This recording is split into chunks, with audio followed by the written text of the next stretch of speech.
Amen. Praise the Lord. I am very much grateful to introduce to you the message I'm preaching about the altars.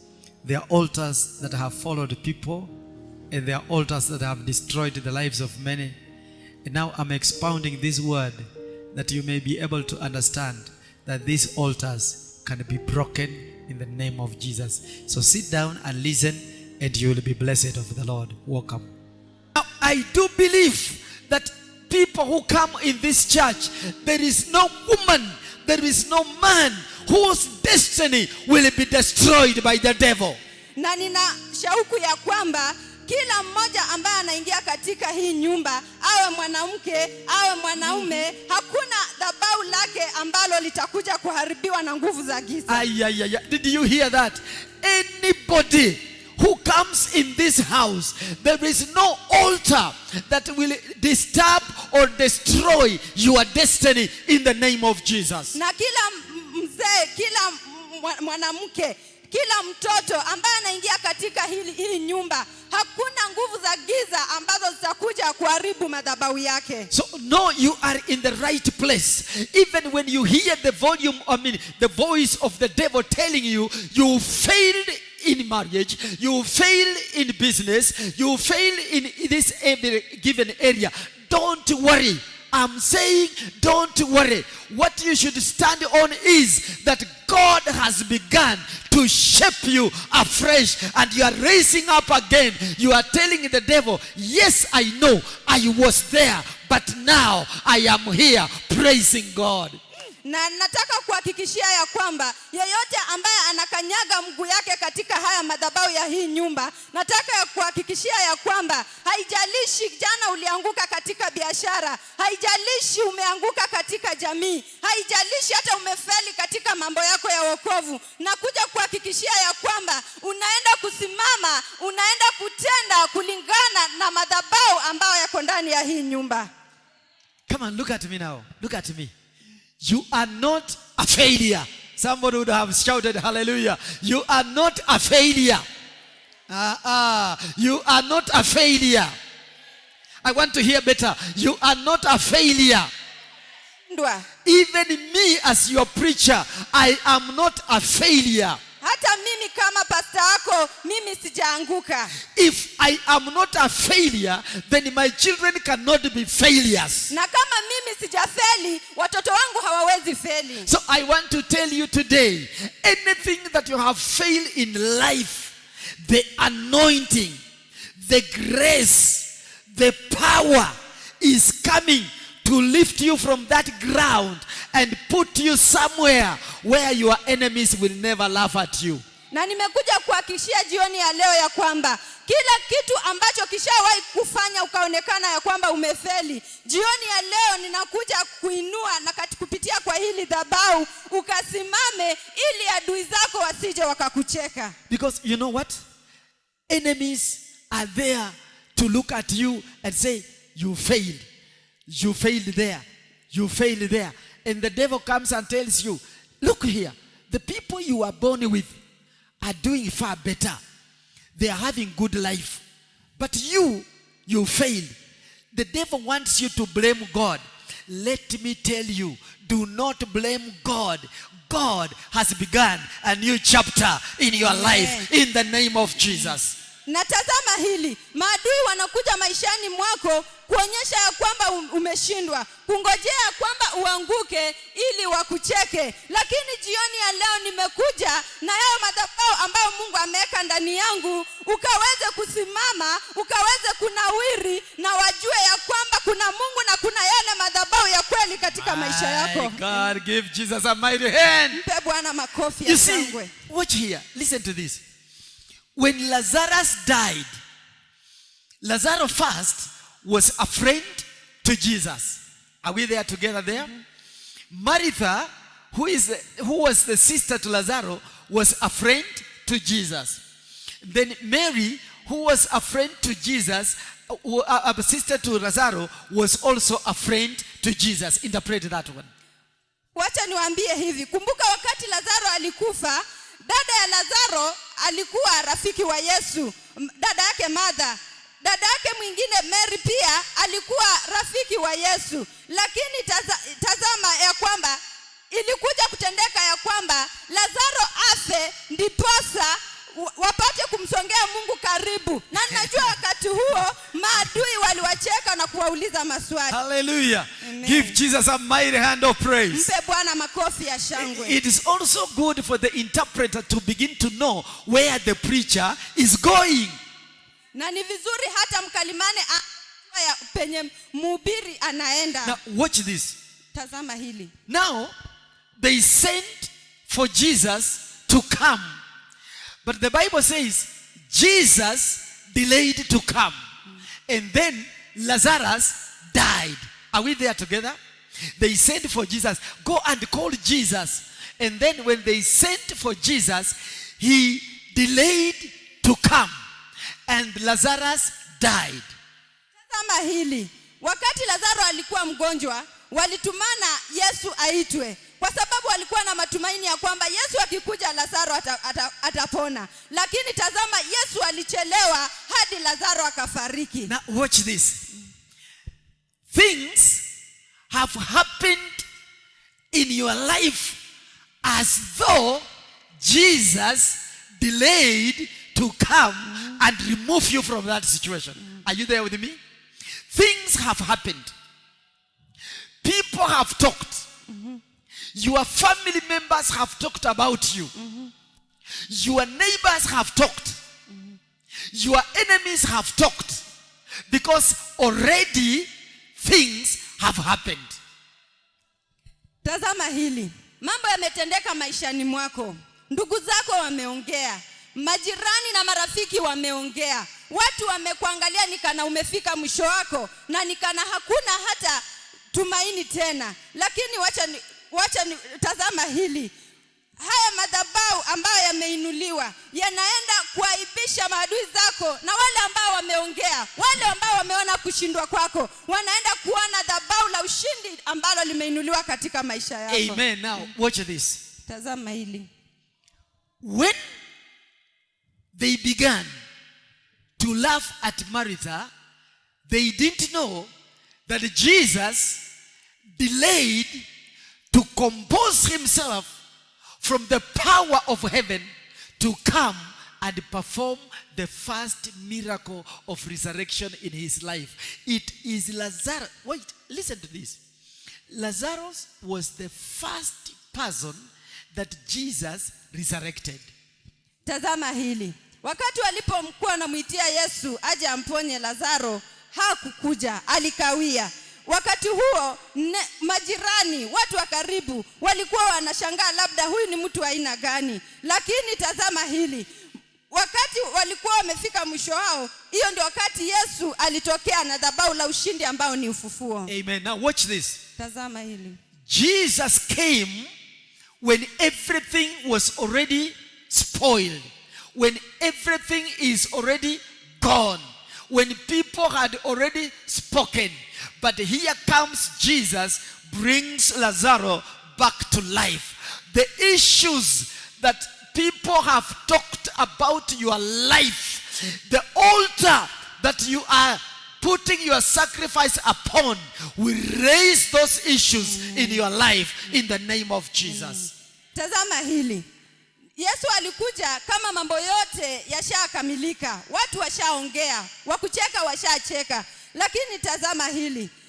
Kuna mambo ambayo itatendeka maishani mwako, lakini mwishoe Yesu anaenda kutokea after kila kitu kimekamilika. Watu wamepoteza tumaini na dhabahu la ushindi lipate kuinuliwa. Hallelujah. Amen. That's why I told you, don't worry of what anybody has said.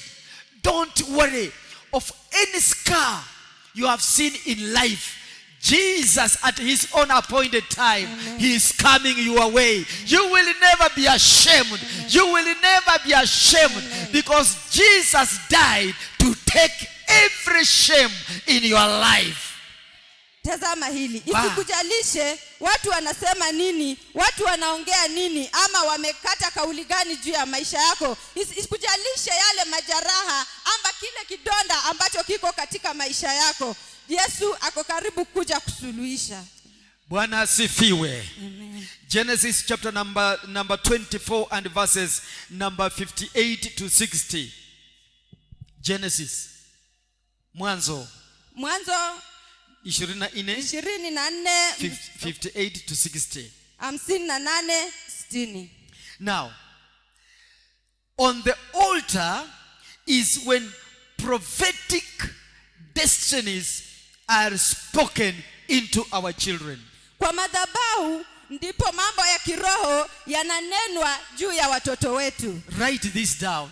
That on the altar is where prophetic destinies are spoken about our children. Andika hili. Kwa madhabahu ndipo mambo ya kiunabii yananenwa juu ya maisha ya watoto wetu. Now watch this. Do not worry even if your child is a crook.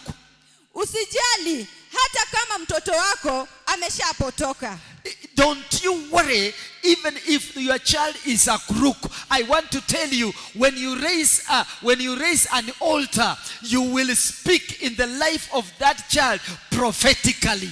Tazama hili. Usijali ya kwamba mtoto wako ana kiburi ama amepotoka, kwa sababu kwa haya madhabahu ndio neno la unabii litanenwa juu ya maisha yake. I now speak prophetically in the life of your children in the name of Jesus. Even if they are bad now, the Lord will bring them up. Na kwa sasa ninachukua hii fursa kuongea neno la unabii juu ya watoto wenu, na hata kama wamepotoka, Yesu mwana wa Mungu anawainua kutoka chini. Now watch this. When you raise an altar, the children are sleeping but you are praying. The children are sleeping and you are interceding, and the Lord God Almighty changes their destiny. Unapoinua dhabahu, watoto wanalala na wewe unaomba. Watoto wanalala na wewe unanena jambo juu ya maisha yake. Hakika Mungu anashuka na kuinua neno la unabii ama dhabahu la ushindi katika maisha yao. Now, there are deliverances that we need to come from the Lord. Na kuna ukombozi ambao unafaa utoke kutoka kwa Bwana. Addiction from drugs. Ile kushikamana na madawa ya kulevya. Addiction from any prostitution. Kule kushikamana na mambo ya ukahaba. You know, there are things in life you try to stop, but it's not possible. A given character, you try to stop, it is not stopping. You say, God, even today, I will not attempt, I will not do it. And then you find you have done it. Unajua kuna madhabahu katika maisha yetu ambao tunajaribu kunyamazisha, lakini inakuwa ngumu. Tunaomba, inakuwa ngumu, lakini kuna yule ambaye ana nguvu zaidi ambaye atakuja kutuwezesha kuyasimamisha. Now watch this. Tazama hili. When you are praying, maybe you are addicted to drinking or you are addicted to prostitution. You don't sleep without meeting a woman, or you don't sleep without meeting a man, and it works in you. You find it is coming in your way. You want to stop it. You even know it is sin. You even know it is not good, but you want to stop it. But there is a force that makes you to go and do it again. Today I have come in the name of the Lord to break that force in your life in the name of Jesus. That force will not follow you because we break it on the altar. Tazama hili. Unajua katika maisha yetu kuna dhabahu ambalo tunajaribu kulikataa. Unaweza kataa ya kwamba, yani kuna dhabahu linakufuata ya kwamba hauwezi lala bila mwanamke. Dhabahu ambalo linakufuata hauwezi lala bila kunywa. Lakini jioni ya leo ninakuja ya kwenu nikiwaeleza ya kwamba kuna ile ambaye ni Yesu Kristo ambaye atakuja ashuke na dhabahu ambalo litatukomboa kutoka kwa hayo madhabahu. Now watch this. Even when it happens like that, at times you sit in the corner and begin to wonder, God, what did I do that these things are following me?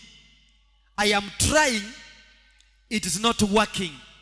I am trying to stop, it is not stopping. I am crying, it is not stopping. I am addicted, maybe to drinking or doing some character which is not good. Let me tell you, in this altar, God is going to deliver you from that character, and you will be free and free totally in your spirit. Saa zingine unakaa peke yako kwa kona, unaanza kujiuliza, hili dhabau ambalo linaniandama. Saa ingine unakataa kukunywa, kuwa mlevi, lakini hilo dhabau bado limeshikamana na wewe. Umeshikamana nalo kabisa, haliwezi kuondokea. Lakini wacha nikwambie jioni ya leo, kuna mmoja ambaye atashuka, ambaye atakuja na nguvu za kiunabii na akatukomboe kwa hilo dhabau. Now in Samuel, 1 Samuel chapter number 7 and verses number 2 to 10. Kitabu cha Samueli wa kwanza 7 mstari wa 2 hadi 10. Samuel, please give me on the screen. 1 Samuel chapter number 7 verses 2 to 10. Samueli wa kwanza kifungu cha 7 mstari wa 2 hadi 10. Altars need to be activated. Madhabahu yanafaa kupaliliwa ama kujengewa. Altars need to be activated, kuchochea. Madhabahu yanafaa kuchochewa. When you activate the altar, please put that one down, it's a good point, that altars need to be activated. Madhabahu yanafaa kuchochewa. When you activate your altar, you will achieve the purposes of God in your life. Unapochochea madhabahu ya Bwana, utatimiza zile ahadi ambazo unahitaji maishani mwako. When you activate the altar of God in your life, things begin to happen. Unapochochea madhabahu ya Mungu katika maisha yako, mambo yanaanza kutendeka. So for you to be able to fulfill the purposes of God on earth, you need to activate your altar. Kwa wewe kutimiza yale madhabahu ya Bwana, ni lazima uchochee nguvu za Bwana. Madhabahu ya Bwana. Now, when you activate the altar, from the altar, as I told you in the very beginning, power is generated from there. Unapochochea madhabahu ya Bwana, nguvu zinachochewa mahala pale. Now, once the power has generated, there is nothing that will make you fail to focus on the purposes of God. Na nguvu zinapoachiliwa mahala pale, hakuna kitu ambacho kitakuzuilia kuwa na mtazamo katika madhabahu ya Bwana. Have you ever seen somebody when he feels that somebody has spoken about her or him, he fails to come to church, he fails to sing, he fails to do the work that God has called him to do because somebody has spoken about him. But let me tell you, when you activate the altar, even when people speak about you, you know the purposes of God. You will not fail to come to church. You will not fail to sing. You will not fail to preach because you understand why God called you. Ushawahi ona mtu katika huduma ni ya kwamba kama mtu akimnena ama mtu wakimsengenya na kumuongea vibaya, unapata ya kwamba kama ni mwimbaji anaacha kuimba, kama ni mhubiri anarudi anakaa chini. Lakini wacha nikwambie jioni ya leo, usiangalie wananena nini, usiniangalie wanakuazia nini. Wewe endelea mbele na madhabahu ya Bwana yatapata kuinuliwa maishani mwako. Come on, give Jesus a mighty hand of praise tonight. There is nothing impossible in our lives if we know how to activate the altar. Hakuna jambo ngumu maishani mwetu ama katika maisha yetu ya kiroho tunapotambua na kujua ile hali ya kuchochea madhabahu ya Mungu katika maisha yetu. Now today in the name of Jesus, leo katika jina la Yesu, we are raising from failing to success. Tunainuka kutoka kufeli na kwa kufaulu. We are raising from diseases to perfect health. Tunainuka kutoka kwa magonjwa kwa afya iliyo. We are raising from lack to possessing things. Amen. Tunatoka katika kukosa na kupata na kumiliki vitu. And peace that the devil has taken from your life, I am coming to bring it to you double in the name of Jesus. Amen. Na vitu ambavyo shetani amenyakua ama kutoa katika maisha yenu, ninakuja kwenu katika jina la Yesu Kristo nikizirejesha katika jina la Yesu Kristo. I was talking about Lazarus. Jesus went to the grave. First, he was told right now he is stinking. Everything is gone. There is a sting because for 3 days he was right in the grave. But Jesus did not want to know how much Lazarus was stinking. What he wanted to know, where did they lay him? Nilikuwa nazungumzia kumuhusu Lazaro. Alipokuwa amekufa, Yesu alipokuja akawauliza waende watoe hilo jiwe. Wengi walikuwa wanalalamika, wanasema ya kwamba kwa sasa ananuka kwa sababu amekaa kaburini siku 4.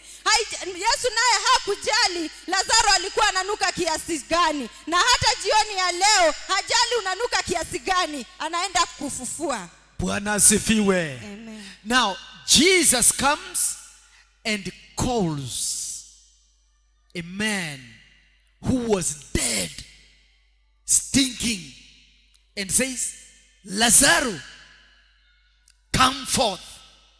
The man who was dead would hear the voice of Jesus.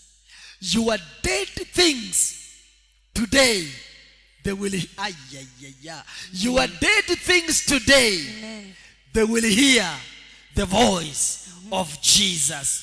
Amen. Your dead health will hear the voice of Jesus. Your dead finances will hear the voice of Jesus. Your dead love between your husband and wife will hear the voice of Jesus. Tazama hili. Yesu anakuja, mtu ambaye amekaa kaburini siku 4. Anaita Lazarus. Tazama, anamsikia na anatoka, anafufuka kutoka, anasimama kutoka kaburini na anakuja mbele zake Mungu. Yesu, tazama siku ya leo, kuna mambo mengi yamekufa katika maisha yako. Kuna hata kama kijamii ama uhusiano wako na mzee ama mke wako haiko sawa, lakini jioni ya leo Yesu anakuja akiita na akiinua dhabahu la kuelewana katika jina la Yesu. Amen. Give Jesus a mighty hand of praise. So that is why I say, my children in this house, feel free to visit me on Wednesdays for your private prayer. Feel free to open up yourself to me to pray for you, so that anything that is dead in your life, it must come back to life again in Jesus' name.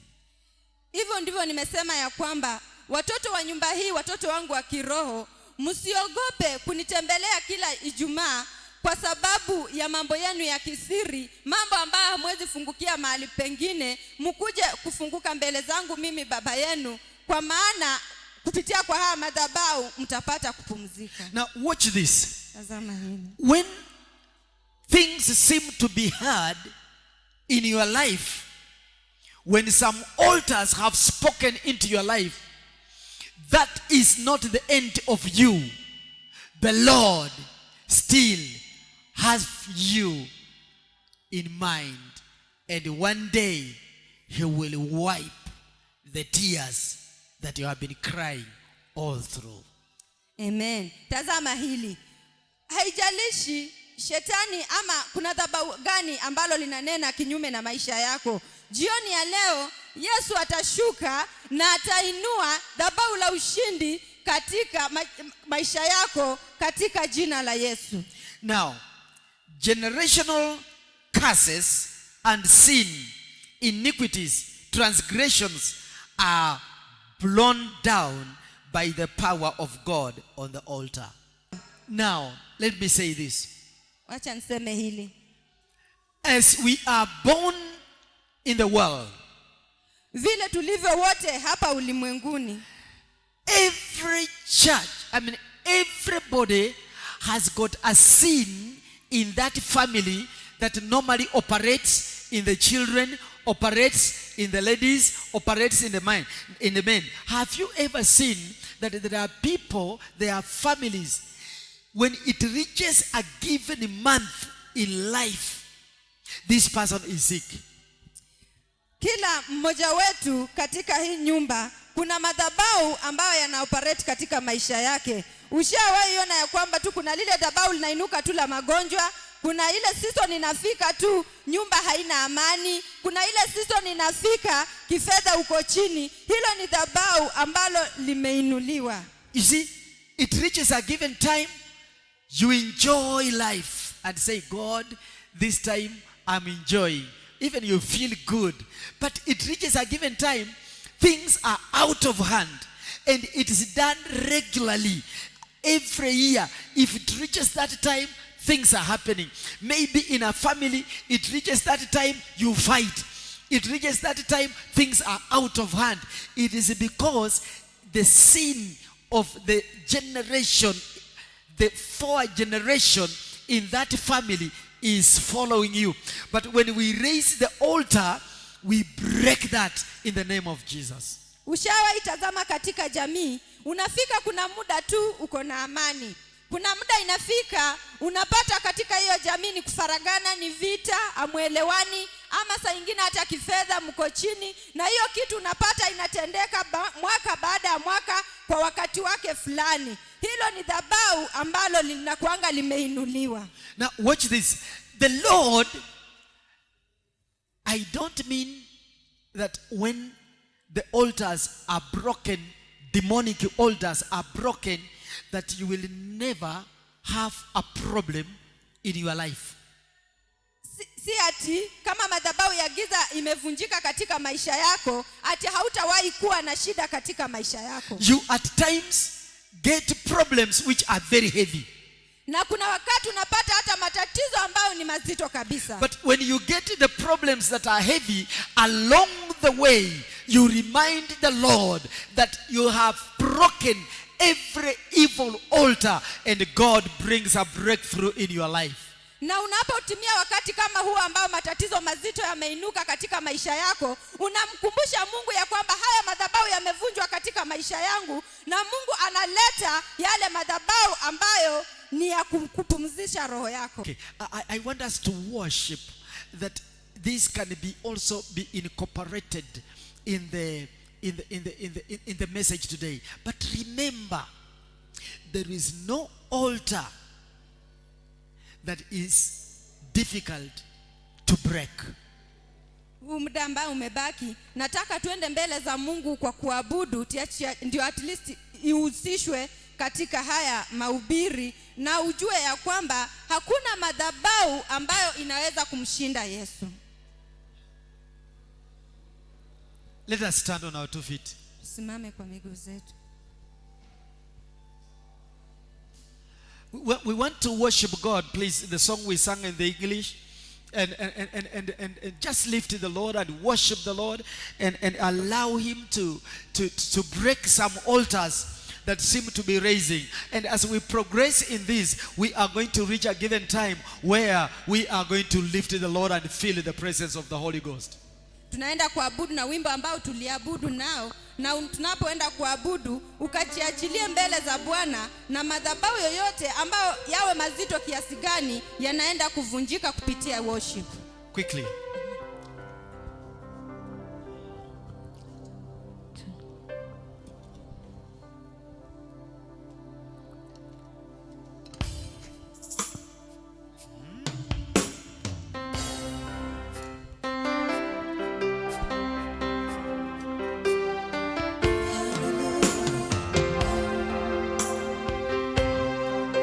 We thank you, Jesus. Come on, just lift up your hands wherever you are.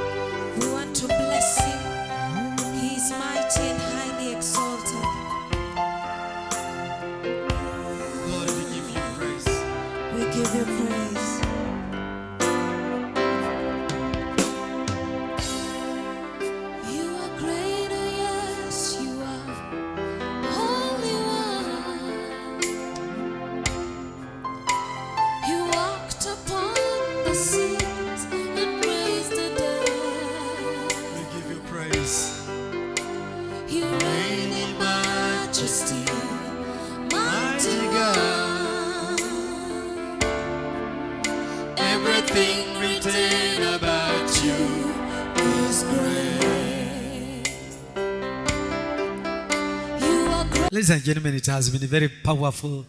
The preaching has been very powerful, very dynamic, and we have been breaking the altars. And I believe that as I continue to teach about this, there is nobody in this house who will ever operate under any altar that is not raised from above. Thank you so much. I know you have been blessed. Thank you and bye-bye. Hata kama wako waliona mali nyingi sana, hawawezi linganishwa na wewe Bwana. Inua tu mikono. Hata kama wako waliona nguvu nyingi sana, hawawezi linganishwa na wewe Bwana. Hata kama wako waliona mali nyingi sana, hawawezi linganishwa na wewe Bwana. Sijaona yeyote aliyempendwa kama wewe. Hawawezi linganishwa na wewe Bwana. Oh Baba, sijaona yeyote anayefanana na wewe. Hawawezi linganishwa na wewe Bwana. Sijaona yeyote aliye mzuri kama wewe. Hawawezi linganishwa na wewe Bwana. Wewe ni Bwana. Wewe ni Bwana. Juu ya mabwana. Hakuna Mungu mwingine kama wewe Bwana. Wewe ni Bwana. Wewe ni Bwana. Inua tu mikono yako mwambie. Juu ya mabwana. Hakuna Mungu mwingine kama wewe Bwana. Wewe ni Bwana. Wewe ni Bwana. Asante Yesu. Juu ya mabwana. Hakuna Mungu mwingine kama wewe Bwana. Hata kama wako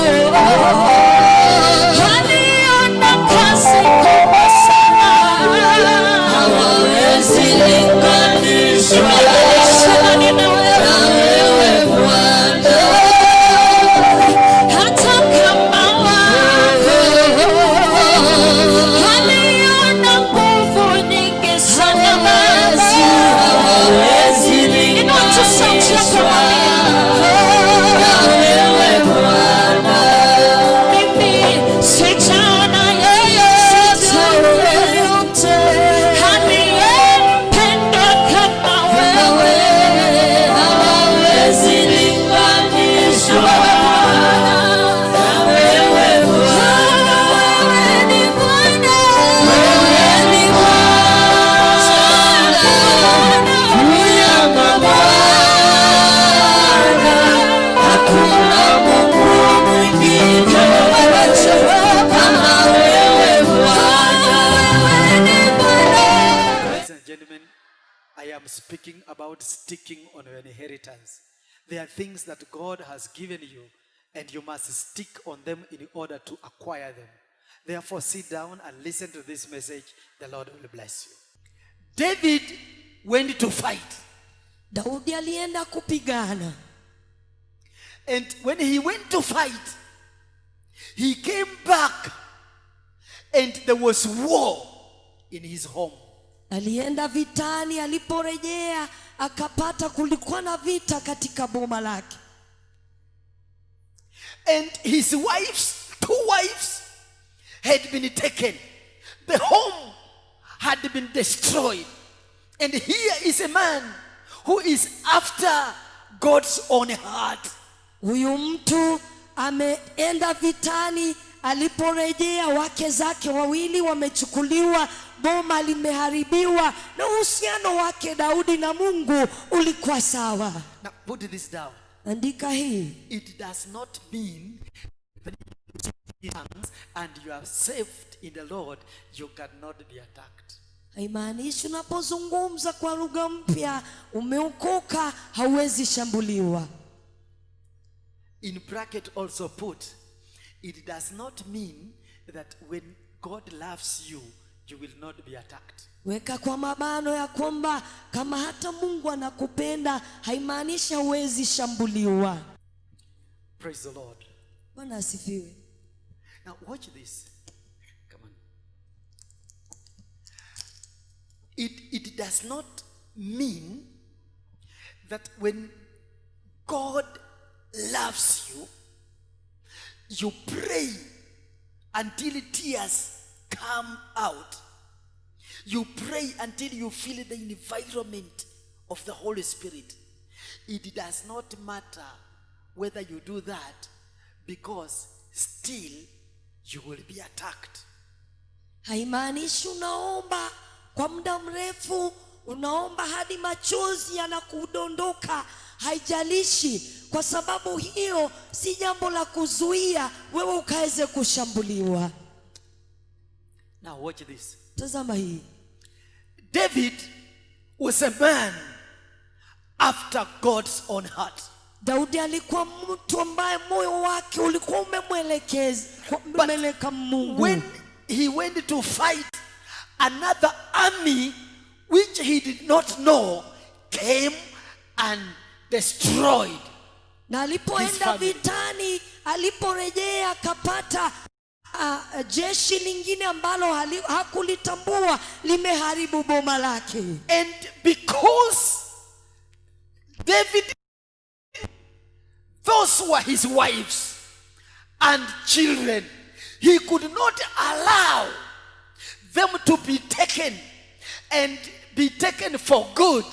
He decided to pursue. He asked God, God, can I pursue and get what belongs to me? And the Lord assured him to follow.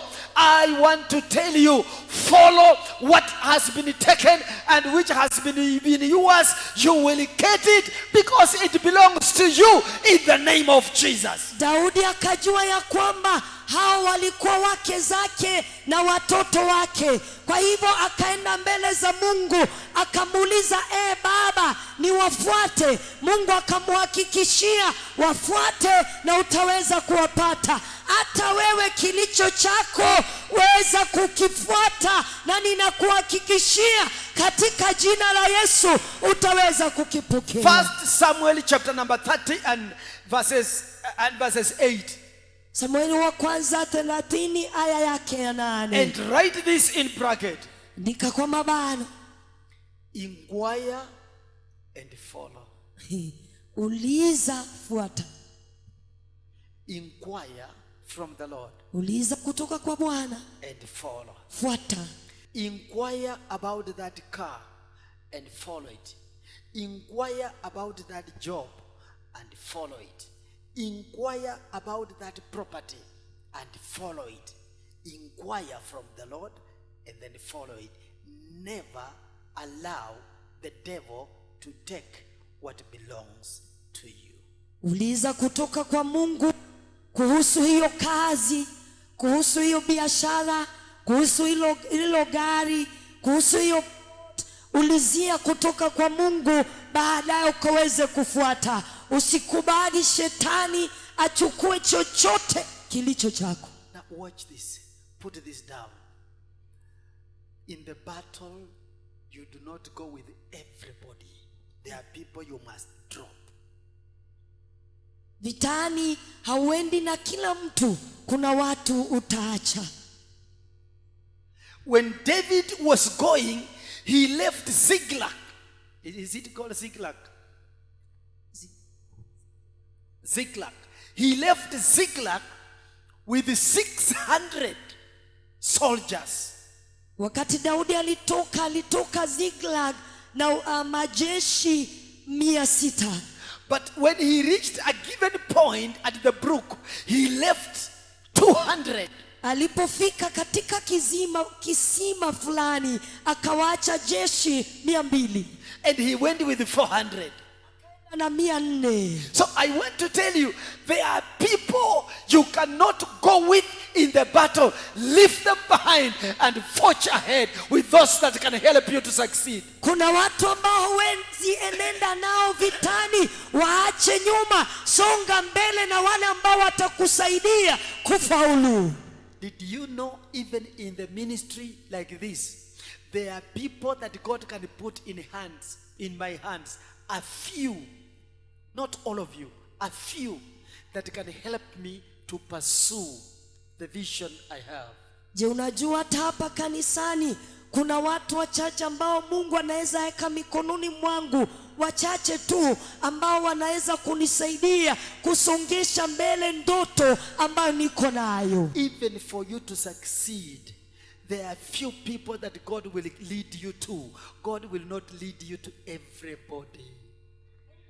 Kuelekeza kwa kila mmoja ili ukaweze kufaulu, lakini atakuelekeza kwa watu wachache, hata kuelekeza kwa kila mtu.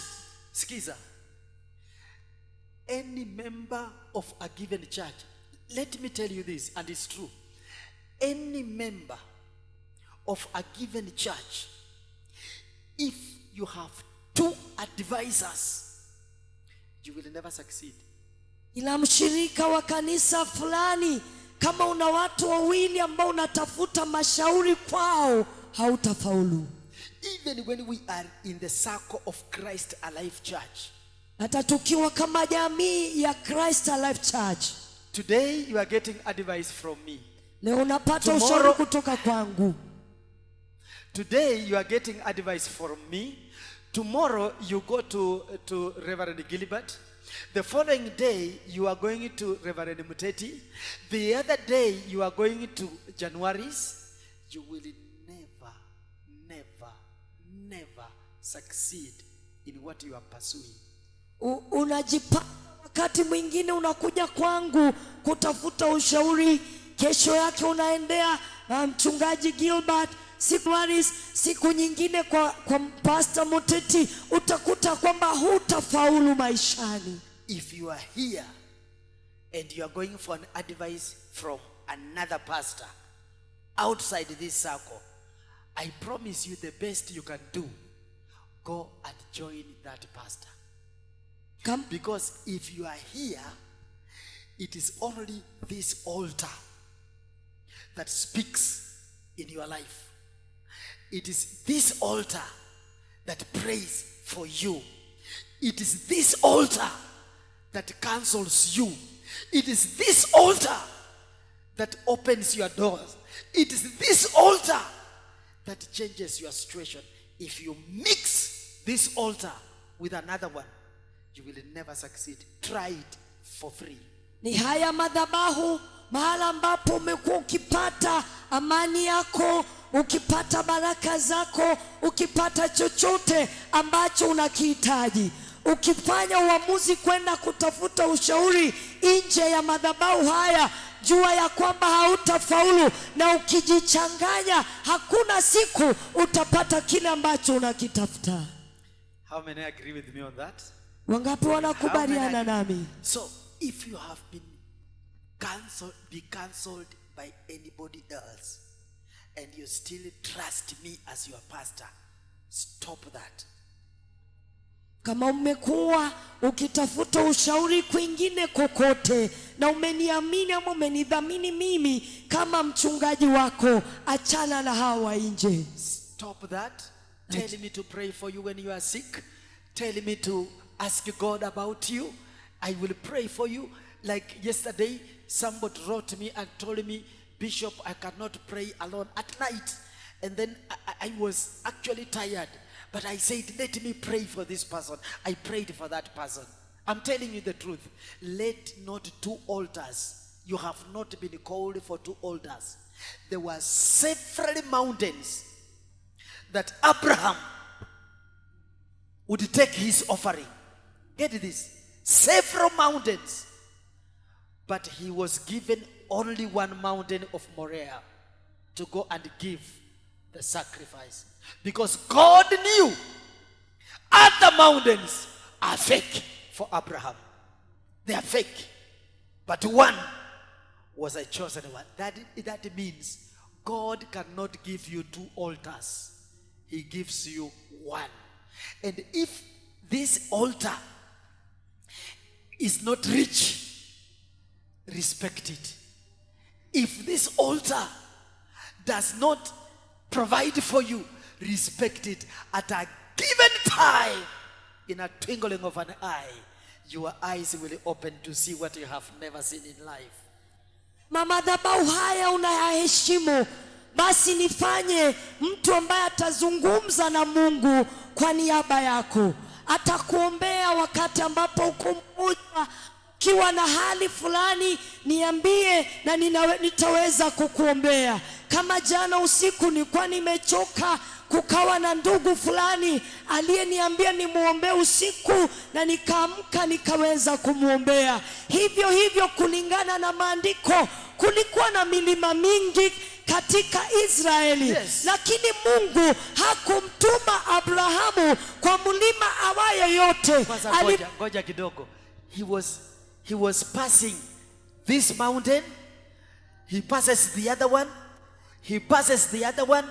And when he lifted the eyes, he saw Mount Moriah. And the voice said, that is the mountain you will offer the sacrifice. I see people passing other demons and going to the mountain where God has assigned for you. Amen. This year and many years to come. I see God beginning to make you straight, looking at the author and the finisher of your faith. Abrahamu alipita milima mingi, na alipopita baadaye akaona mlima Moriah. Mungu akamwambia ya kwamba enda ukaweze kunitolea sadaka kule. Sasa hivi ninaona watu ambao wanapita mapepo nyingi na kuweza kuenda kupokea kile Mungu amewawekea. Ninaona watu wakipita hali zilizo ngumu na kuweza kusonga na kupokea kile Mungu amewawekea. Put this down. God can use weak people to give you away. Mungu anaweza tumia watu dhaifu kukuonjea. I want to prove it in the Bible. Weak. Watu walio dhaifu. God can use a weak person to show you a way. Mungu anaweza tumia mtu dhaifu kukuonyesha njia. When the army had come and bombarded the family of David, they began to run away. And when they were running away, they dropped a man who was very weak on the way. And they said, this sick person, throw him away. And then they took an Egyptian, they threw him away. And then he landed in the bush. And they left him there to die. The working of God is not the man's way. They left him to die. Now, when David was going to check where his wives were, he found the Egyptian thrown in the bush to die. Then they gave him water. Then they gave him bread. And then they asked, where are you going? Then he said, me, I was among the people who went to Ziklag. I was among the people who went to Ziklag. And we attacked and burned Ziklag. Now, when we were going, I got sick and they threw me here. And David said, can you show me where they are? Then he said, please swear it that I will show you, but don't hand me over to them. A weak person thrown away in the bush to die, the same person God uses to help David. You can be helped by anybody weak on earth to make your way out. Njia za Mungu sio kama za mwanadamu. Daudi anaenda njiani, akafuate mali yake, akafuate wake zake, akafuate watoto wake. Njiani wakapata mtu ameumizwa, amelazwa chini na alikuwa dhaifu. Wakaambiana kwamba mchukueni, muondoe kwa njia tukaweze kupita. Na walipomtupa kule njiani, wakiendelea kutafuta, jeshi la Daudi likapata yule mtu yuko dhaifu, hajiwezi, hana nguvu. Wakampa maji, wakampa mkate na wakamsimamisha. Yule mtu akawaambia ya kwamba jamani, ninajua wale ambao mnafuata wameelekea wapi, maana nilikuwa mmoja wao. Kwa hivyo nauliza mkaweze kuapa ya kwamba hamtawaambia ni mimi imagine maadui zako, wale ambao wamekuwa wakikuhadaa, wanafanywa waonyeshane njia mahali maadui zako wamejificha. Hivyo maadui ambao kutafuta, atasababishwa mmoja ambaye ataumizwa ili akuelekeze kwa wale ambao ni wengi mahali waliko. Give Jesus a mighty hand. Hallelujah. Come on, give Jesus a mighty hand. Pigia Yesu makofi mazuri. Amongst your enemy, God will cause one person who will love you. Hey. Amongst your enemies, let me even prove to them. When Joseph was thrown, was sold, one brother said, please let us not harm our brother. And the others were saying, kill him. So God can cause one of your enemies to give way, to tell you they are planning to kill you. Don't go there. They are planning to kill you. We are serving a mighty God who can work out miraculous way. Katikati mwa maadui zako ambaye ni ndugu yake Ruben, na akasema ya kwamba msimuue, afadhali mumtupe kwa shimo. Church, are you getting this? Kanisa, mnapokea hii? You will never regret these teachings. Hautajuta mafunzo haya. These are the teachings that are going to remove the scales out of your eyes. Haya ni mafunzo yataondoa upofu katika macho zenu. Somebody to celebrate Jesus. Tukaweze kusherehekea Yesu. The Bible says David recovered all. Biblia inasema kwamba Daudi akapokea vyote. He found when they were dancing, one, I forgot to say, Susan, there is power in eating. Kuna nguvu kwa kula. When you feed me well, I will pray for you well. Nitakuombea vizuri. When you feed me well, I will release what is in my spirit. Kinilisha vizuri, nitaachilia kilicho ndani ya moyo wangu. You see, this young man who was dying, he was fed well. He released what was in his spirit. Huyu aliyekuwa dhaifu ameumizwa, wakati ambapo alikula akashiba, hapo ndio akaachilia kilichokuwa ndani yake. When Jesus was moving along the highway of Emmaus, he made the two people talking, and they were talking. Do you know that Jesus of Nazareth resurrected? And they were talking to Jesus himself. Do you know he's resurrected? And Jesus was asking them, what are you saying? And they were saying, are you a visitor? You don't know? Are you a visitor in Jerusalem? Jesus resurrected. Then he reached somewhere. He was like going away. Then they said, come in. It's late now. Come in. Then when they gave him fish, broke, gave them to eat. After they ate, their eyes opened and they say, hey, hey, hey. See, this is the Jesus we are talking about. He is the one. And then they said, but did you see when we were talking, something was burning in our spirit? Come on, celebrate Jesus in the name of the Lord. Yeah. Ladies and gentlemen, it has been very powerful as I have been speaking about sticking on the blessings. I know there is nothing that the devil wants you having listened to this message. Thank you, and the Lord bless you. Bye-bye.